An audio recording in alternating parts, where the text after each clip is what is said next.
What SaaS and financial metrics should you track on your way to 1 million ARR? Well, let's find out in today's edition of SaaS Metrics School, helping SaaS operators master financial metrics to make more money, get promoted, and grow their SaaS business, of course, an AI business. So, this is based on my Five-Pillar SaaS Metrics Framework, which I teach in my academy. And I'll mention I've got actually a live course coming up soon. I'll mention at the end here. But on your way to 1 million, what should we be focused on finance and accounting wise?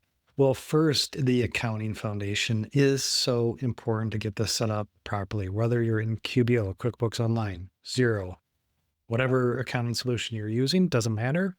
We have to have the proper accounting foundation. And I always do when I take on new SaaS clients, when we're building out their finance function, we always do a P&L deep dive. And we look at all their revenue accounts, all their expense accounts, their department structure. Are they coding expenses to the department level?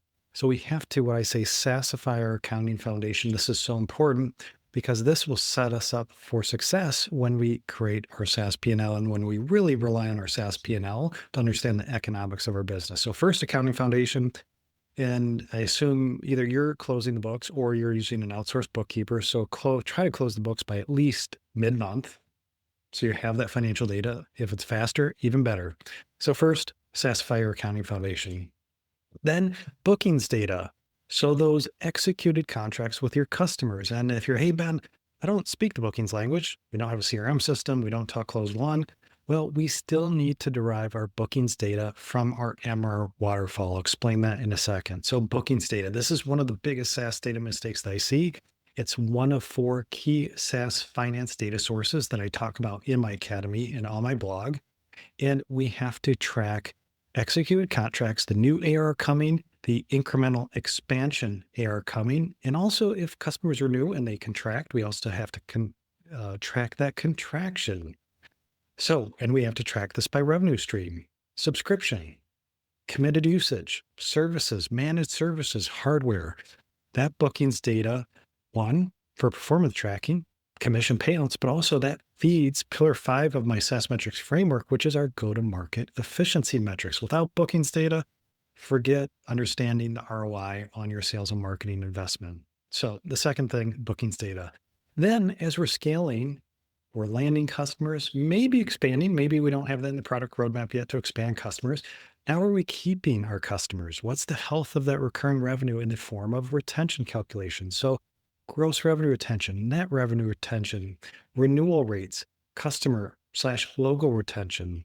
So landing customers, now what's the health of our recurring revenue? Let's start tracking that. Now, maybe it's volatile. Maybe we're still looking for product market fit, but we need to put that in place so we can understand what's happening with our recurring revenue. So that gets us up to 1 million ARR. And if we think about other things, gross profit, EBITDA, cash flow, of course, cash runway is so important, but our financial profile will start taking shape. I'm not going to calculate CAC payback yet.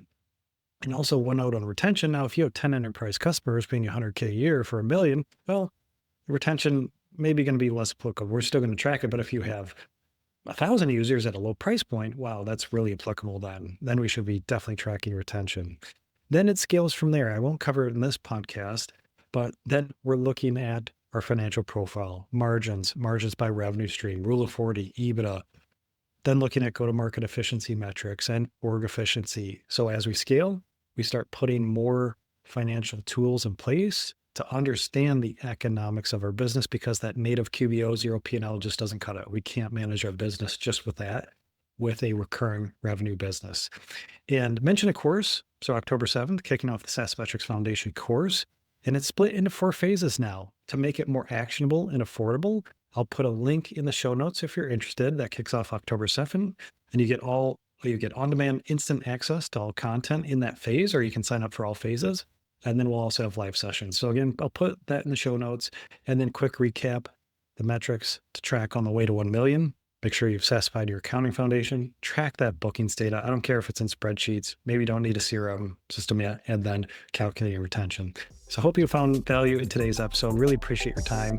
And I'll see you on the next SaaS Metrics School.